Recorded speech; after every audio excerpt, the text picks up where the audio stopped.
When I hear of a new Netflix history series, I immediately get concerned. I begin to wonder whether my European ancestors will be portrayed as a dark-skinned sub-Saharan or even a brown man from India. Well, in the case of Alexander, it's neither. Instead, Netflix went with an entirely different fantasy and made him gay. Now, I will get to this later on in the video, but I want to start with Alexander's appearance. While the actor they casted does not resemble him in terms of facial features or hairstyle, his hair and eye color, which is what most people seem to be bothered by, are accurate and consistent with both literature and archaeology. This of course is contrary to popular opinion, which asserts that he must have been dark-skinned and haired, since many Greeks are today. This video will show why that is an incredibly flawed assumption, and why Alexander expressed traits synonymous with the Indo-European family. Today I am going to explain how Alexander is described in literature, how he is depicted in archaeology, how his lineage was known to carry light phenotypes, how tribes related to the Macedonians are described in ancient literature, and how genetics corroborate my assertions throughout this video. Now, many of you may have seen this mosaic of Alexander in the past, and have likely based your perception of Alexander off this image. However, this mosaic is from 2 centuries after the death of Alexander and is not from Macedon, but Pompeii in Italy. Furthermore, this portrayal was critiqued by many contemporaries such as Plutarch, who claimed that Apelles, in painting him the wielder of the thunderbolt, did not reproduce his complexion, but made it too dark and swarthy, whereas he was of fair color, as they say, and his fairness passed into ruddiness on his breast particularly, and in his face. Essentially, Alexander was believed to have light skin with a reddish tint, in other words, a rosy complexion. This trait is consistently described among ancient Caucasoid populations. For example, Hippocrates described the Scythian nomads of the Eurasian steppe as having light ruddy skin, while King Solomon of ancient Israel was described as having a white and ruddy complexion in Song of Solomon 5 verse 10. Now, besides skin tone, the facial features seen in this Pompeii mosaic are not consistent with those seen in the various busts attributed to Alexander. For example, this marble bust of Alexander was chiseled by Lysippus, sometime between 300 to 150 BC. It is often claimed that Alexander was so pleased with the work of this artist that he forbade all others from depicting him. While this bust likely depicts a more mature Alexander, others which display him in his youth share affinities and bear resemblance. For example, this bust of Alexander dates to the first half of the 2nd century BC and is currently held in the Archaeological Museum of Istanbul. Another example is this marble bust found in Alexandria, Egypt, dating from 300 to 150 BC. Each of these busts display classical Hellenistic features, which are not seen in the Pompeii mosaic of Alexander. Now, of course, these busts do not allow us to discern his skin, hair, or eye color, and that's where ancient sources such as Aelian, Callisthenes, and Arrian come into play. According to Aelian, a Roman teacher from the 2nd to 3rd century AD, Alexander the Great's hair was reddish blonde and curled naturally. In works attributed to Callisthenes, a 4th century Greek historian who personally served Alexander throughout his Asiatic expedition, Alexander's hair is described as lion-colored, or as we may say, tawny. As for Arrian, a Greek historian, philosopher, commander, and statesman from the 2nd century AD, he described Alexander as the strong, handsome commander, with one eye dark as the night and one blue as the sky. While this description is from 4 centuries after Alexander's death, Arrian's work titled The Anabasis of Alexander is widely considered the most reliable historical source regarding Alexander's campaigns. Thus, it would not be justifiable to outright disregard his claims.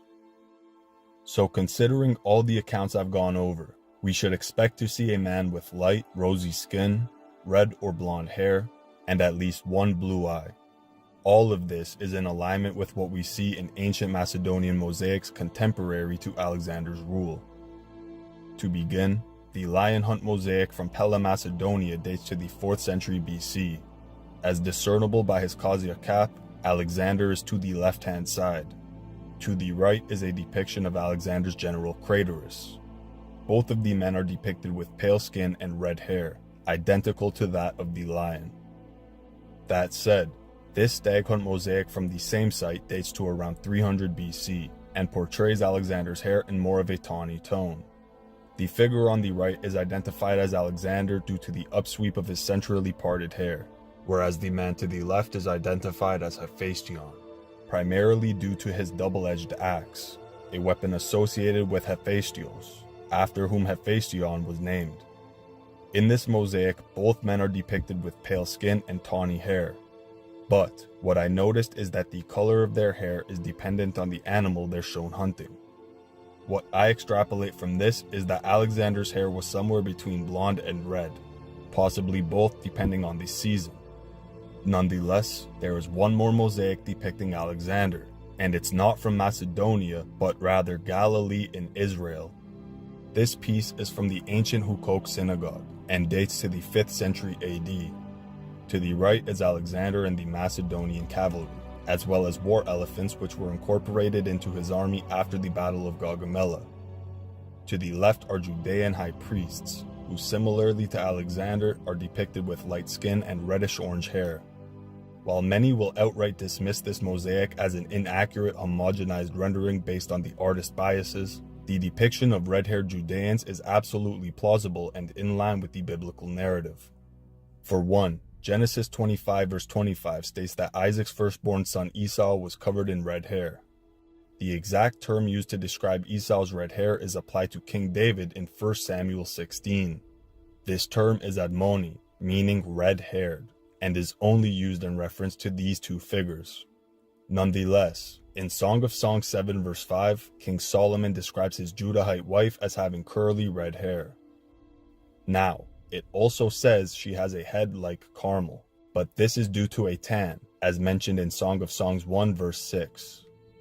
Keep in mind, this is the same lady mentioned as having a neck like ivory and eyes like pools. Pools are blue or green and ivory is white. So if her neck is white, it was likely covered by her hair or a headdress, therefore maintaining its original tone. Now, besides these scriptural references, there are tons of archaeological findings proving Israelites and Phoenicians carry traits such as red hair. But that's for another video. The reason I bring this all up is to show that this mosaic is likely based upon scriptural and historic accounts, and is not the result of somebody's fantastical interpretation. But to move on, we have the Alexander sarcophagus from Sidon, Phoenicia, dating to about 332 BC. Despite its misleading moniker, it did not actually store the remains of Alexander, but likely a local ruler named Abdolonymus. Nonetheless, this sarcophagus bears multiple depictions of the Macedonian king smiting his Persian foes. While the majority of its paint has eroded, traces of certain colors can still be seen, such as this reddish-brown residue on the hair of Alexander. Efforts to recolorize this polychromatic sarcophagus have been undertaken by the Harvard University Art Museum, and in another depiction of Alexander from the opposing side, strands of red hair can be seen underneath the brim of his helmet. Of course, this reconstruction is based on paint residue, so the original artist painted Alexander and multiple other Macedonians with red hair. I personally believe Alexander had red or tawny hair rather than blonde, and there are a few reasons as to why this is the case. For one, Alexander's mother was Queen Olympias, who hailed from the Molossian dynasty of Epirus. According to Plutarch, Olympias had red hair, and Thucydides joins him in claiming the Molossian royal dynasty were known for their red hair. The Molossians claimed descent from Molossus, the eldest son of Neoptolemus, who himself was the son of Achilles and Deidamia. Well, Neoptolemus was nicknamed Pyrrhus, meaning fire, and this referred to his fiery red hair. Likewise, his father Achilles was described by Dares the Phrygian as having a head covered with long, wavy chestnut-colored hair. Of course, chestnut is a reddish-brown color. However, where contention rises is with Homer's account of Achilles, as the term applied to his hair color is somewhat nuanced. This term is xanthos, and while frequently used to describe blonde hair, it also included shades of red and orange. Essentially, xanthos was likely closer to tawny than blonde. That said, Achilles has been depicted with both blonde and red hair. For one, this piece of pottery dates to 575 BC, and depicts Achilles' mother gifting him a shield and weaponry forged by Hephaestus. This image is painted in the black figure style, which, contrary to claims by low IQ having propagandists, does not depict sub-Saharan Africans. Rather, this is simply a style in which figures of interest were painted in a single color, opposite of the background. This style was common from the 7th to 5th centuries BC, but was replaced by red figure pottery which simply flipped the colors. Yet, even painted black, it is easily discernible that Achilles is Caucasian, as he is shown with red hair, a pointy nose, and a lack of prognathism. Moving on to mosaics, we have examples of both red and blonde hair. The first is this mosaic from Zeugma in southeastern Turkey. As per worldhistory.com, the Achilles revealed mosaic depicts Achilles disguised as a girl being discovered by Odysseus on Skyros Island. The mosaic decorated the bottom of a pool with a waterspout in the impluvium of the House of Poseidon in Zeugma. Dated to the 2nd to 3rd century AD, this is the oldest mosaic depicting Achilles, and he is shown with light skin and reddish-brown hair. The next example is from Antioch in Turkey, and dates to the 2nd century AD. In this portrayal, Achilles' skin remains light, but his hair is tawny rather than chestnut. The next example is from Villa la Olmeda in Spain, and dates to the 4th century AD. This mosaic also depicts Achilles hiding on Skyros, only in this scene he is being adored by the island's princesses. In fashion with this back and forth trend, Achilles is portrayed with light skin and light red hair. Last of all is this mosaic from Kourion, Cyprus, dating to the 4th century AD. Like the others, it depicts Achilles hiding on Skyros Island. Unlike the others, Achilles is depicted with curly hair. Nonetheless, his light skin remains and his hair is portrayed as blonde. So, if we were to guess Alexander's phenotypes based off those of his ancestors, we would surely expect a light-skinned man with red or blonde hair. And besides depictions of Alexander and his forefathers, there are other archaeological finds that prove Macedonians had light phenotypes. The best of this evidence comes from two separate mosaics in Macedonia. The first is this 4th century BC mosaic from Pella, depicting the abduction of Helen by Theseus. While the image does not depict contemporary Macedonians, its figures would have been rendered in the likeness of the local population. Matter of fact, the charioteer in this scene looks so much like Alexander that many mistake him for the young monarch. In reality, this man's name is Phorbas, as evident by the text on his left. In this image, he is shown forcing Helen onto his chariot as she cries to Deianira for help. But what's most important is his pale skin and tawny hair, further proving that Macedonians carried these traits. The second mosaic is from a tomb in Amphipolis, and also dates to the 4th century BC. To the left is Hermes, and he is leading a chariot driven by Hades. Again, this is not a depiction of contemporary Macedonians, but as Xenophanes once said, men make gods in their own image. If the Macedonians are depicting deities and legendary ancestral figures as light-skinned, haired, and eyed, it's likely because they carried those traits. And if so, that would explain why figures like Alexander, Hephaestion, and Craterus are depicted with reddish blonde hair. Now I should mention that a portrait from Herculaneum in Italy is believed to portray the Macedonian Queen of Egypt, Cleopatra VII. In Cleopatra the Great, the woman behind the legend, Dr. Joan Fletcher describes this image as a painted image from a villa at Herculaneum, portraying a red-haired woman whose facial features, royal diadem, and hairstyle adorned with fine pearl-studded hairpins suggest a posthumous portrait of Cleopatra VII. She adds, Cleopatra's hair was maintained by her highly skilled hairdresser Eris. Although rather artificial-looking wigs set in the traditional tripartite style of long straight hair would have been required for her appearances before her Egyptian subjects, a more practical option for general day-to-day wear was the no-nonsense melon hairdo, in which her natural hair was drawn back in sections resembling the lines on a melon and then pinned up in a bun at the back of the head. A trademark style of Arsinoe II and Berenike II, the style had fallen from fashion for almost 2 centuries until revived by Cleopatra. Yet, as both traditionalist and innovator, she wore her version without her predecessor's fine head veil. And whereas they had both been blonde like Alexander, Cleopatra may well have been a redhead, judging from the portrait of a flamed-haired woman wearing the royal diadem surrounded by Egyptian motifs, which has been identified as Cleopatra. What we see from this is that traits associated with the Heraclidae and Achaeae carried down to at least the 1st century AD, and as far as Egypt. But, besides the archaeological evidence for Macedonians with light features, I'd like to go over some points regarding genetics. The Kasta tomb in Amphipolis, Macedonia is the largest ancient burial mound in Greece, and dates to the 4th century BC. It was originally believed to be the tomb of Alexander, but in 2014, the remains of 5 people were found. Among them was a woman older than 60, 2 men aged between 35 and 45, a newborn infant, and a few cremated bone fragments. The elder woman, aged about 60, is believed to be Alexander's mother Olympias, who was 59 when she died. As for the cremated bones, they are believed to be Hephaestion. As quote, the excavation team argued that the tomb was a memorial dedicated to the dearest friend of Alexander the Great, based on 3 inscriptions which apparently link the tomb to Hephaestion.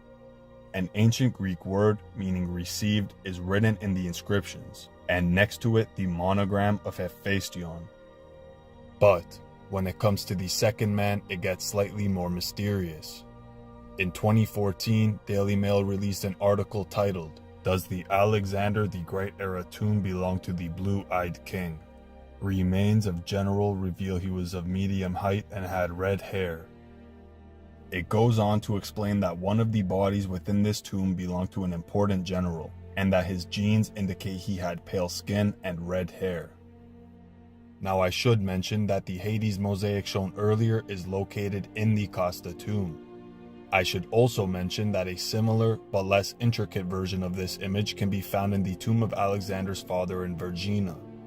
In this fresco, the figures of Hades and Persephone are again portrayed with light skin and reddish hair.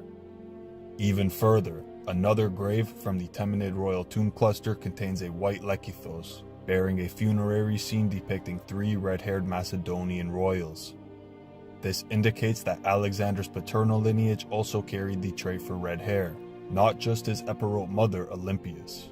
And this is to be expected, since red hair is a recessive trait, and would only be inherited by Alexander if both parents carried the gene. So, how would we explain red hair among the Heraclidae? Well, Y-DNA haplogroups lend insight as to why prominent Macedonians had red hair. The name Heraclidae referred to the many branches of Heracles' descendants. These lineages comprised the Dorian ethnographic, which conquered the Peloponnesian kingdoms of Mycenae, Sparta, and Argos around 1100 BC.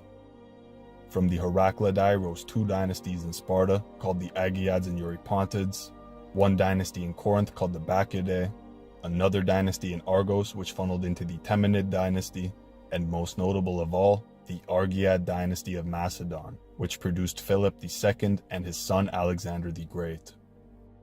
These Dorians are believed to have been responsible for spreading the R1b Z2103 subclade to Greece.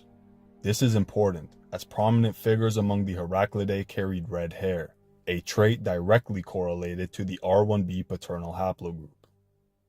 The Dorian regions of classical Greece where Dorian dialects were spoken were essentially the southern and eastern Peloponnese, Crete, and Rhodes, which is also the part of Greece with the highest percentage of haplogroup R1b Z2103. So, considering all the evidence gone over in this video, it is almost certain that Alexander had light skin and reddish hair. While this is understood by anybody who analyzes ancient sources or genetic data, the majority of Western society is outright ignorant to the genetic diversity found throughout the Mediterranean. It is commonly believed that all Romans and Greeks had dark hair, dark eyes, and an olive-like complexion. That's why I'd like to go over ancient sources describing populations that neighbored Macedon. The source I'll be reading from is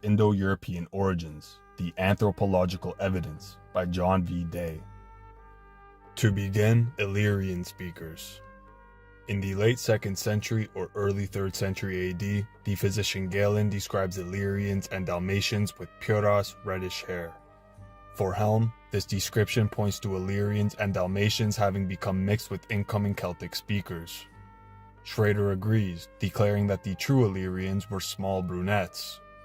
But I cannot see why light coloring must be attributed to Celtic elements, and neither can I locate any description of Illyrians in general as dark.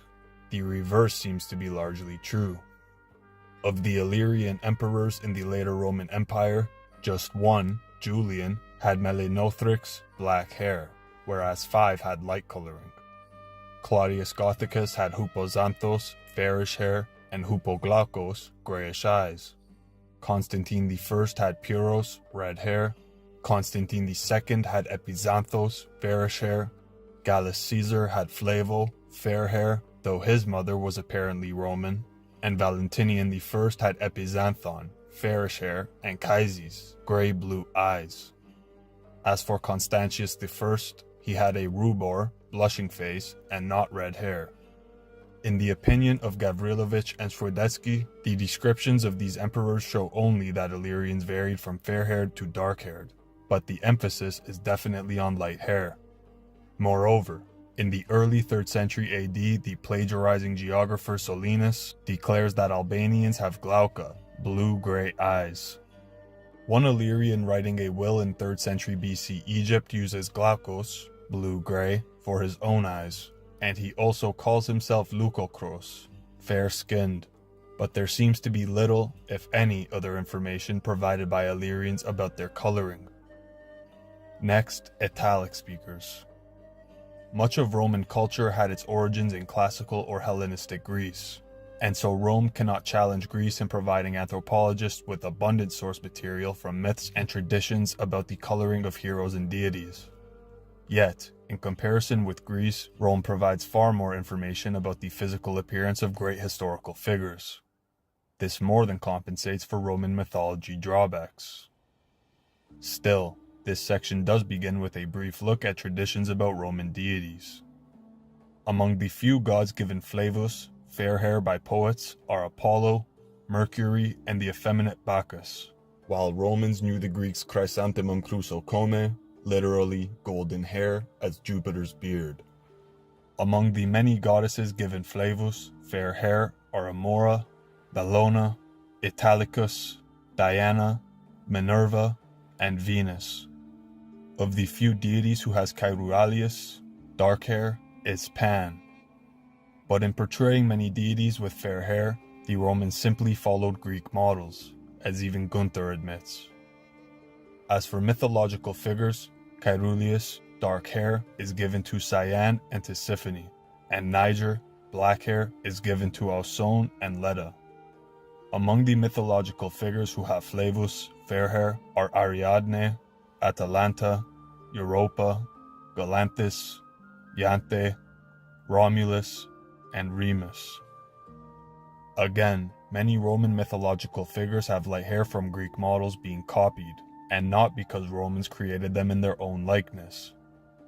Yet, Gunther argues that Virgil's Aeneid did use ancient traditions and purposely depicted such founders of Latium as Aeneas and Camers with fair hair, preserving a distant echo of the Nordics who Indo-Europeanized Italy.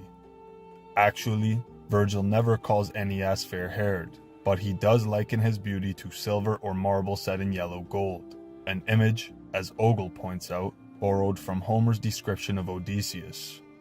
Indeed, Virgil took many elements from Homer for his Aeneid, which might well explain his fair-haired heroes. For Gunther, 2 other Latin works reflect traditions about Romans in earlier times, when many had fair hair. First, the Sibylline oracle describes Roman soldiers as Xantha Carena, fair heads. Yet, this book 14 perhaps dates to the 7th century AD, a time when many Roman soldiers had German origins, and the passage concerned might well be describing events in Egypt, where fair-haired Northern Europeans would be highly conspicuous.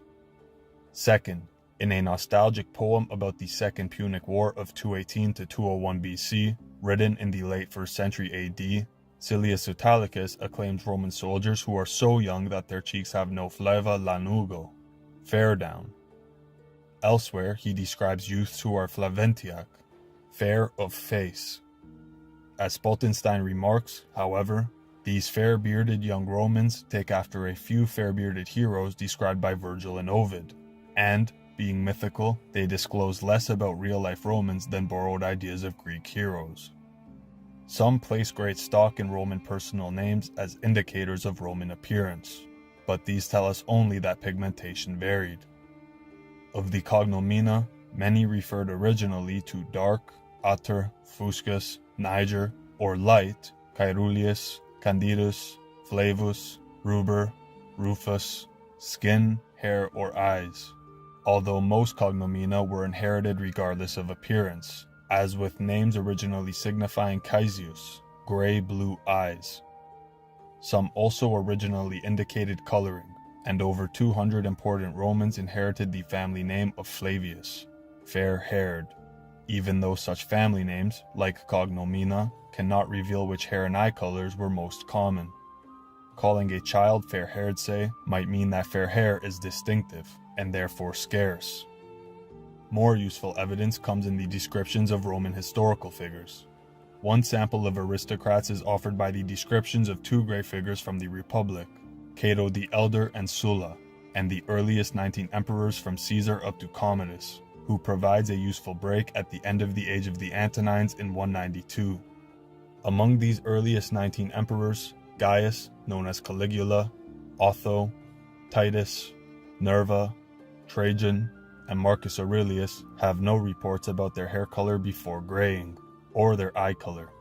Nevertheless, we have reports about the pigmentation of Cato the Elder, Sulla, and the remaining 13 emperors. Cato the Elder had puron, red hair, and glaucomaton, gray eyes, according to a satire that probably appeared in his lifetime and was the source for Plutarch's description of him with hupopuros, reddish hair, and glaucos, gray eyes. Sulla had chrysoton, golden hair, and glaucoteta, gray eyes. Caesar had nigris, dark eyes. Augustus had subflavum, fairish hair, and glauci, blue-gray eyes. Tiberius had caesi, blue-gray eyes. Claudius had glaucophthalmos, gray eyes. Nero had subflavo, fairish hair, and caesis, gray-blue eyes. Galba had caeruleus, blue eyes. Vitellius had glaucos, gray eyes. Vespasian had oinopeus, wine-colored eyes. Domitian had xanthos, fair hair, and glaucos, gray eyes. Hadrian was quinoceta, dark-haired, a description perhaps inspired by a picture, and had glaucophthalmos, gray eyes. Antoninus Pius had oinopahis, wine-colored eyes. Varus had flaventium, fair hair, and Commodus had xanthe, fair hair. Next, Greek ethnic groups. A few reports describe people from different parts of Greece. To begin with Spartans, who have xanthos, fair hair. In the 7th century BC, the Spartan poet Alcman describes two Spartan women as Xantha and Xanthai. Later on, in the early 5th century BC, Achilles mentions some Xanthan Spartan athletes, and also describes Spartan maidens in general with xanthai hair. According to Rawson, fair hair may be particularly applied to Spartan women in allusion to Helen, the beautiful wife of the Spartan king Menelaus in the Iliad. Although the Iliad never gives Helen a hair color, for Sappho she has xanthai, fair hair, and for Euripides she also has xanthis, fair hair. Perhaps not all Spartans were fair, however. Aristophanes describes a Spartan woman, and Herodotus describes Spartan soldiers combing their hair, without referring to fair hair. In another example, Dicaearchus, compiling a world geography in about the late 4th century BC, says that Theban women have xanthon, fair hair. Now, the claims regarding these civilizations can be proven through archaeogenetic phenotype predictions. Using Greece as an example, let's examine two samples from opposing regions. The first being this female from Agios Panteleimonas, dating from 1100 to 700 BC. DNA indicates she had pale skin and red or blonde hair. Likewise, this man from Sparta dates from 700 to 490 BC, and his DNA indicates he had pale to intermediate skin, blue eyes, and brown or blonde hair. So, in light of historical sources, archaeology, and genetics, it is abundantly plausible that ancient Macedonians, Greeks, Thracians, Illyrians, and Romans carried the genes responsible for light skin, blue and gray eyes, and blonde or red hair. Alexander is possibly the greatest example.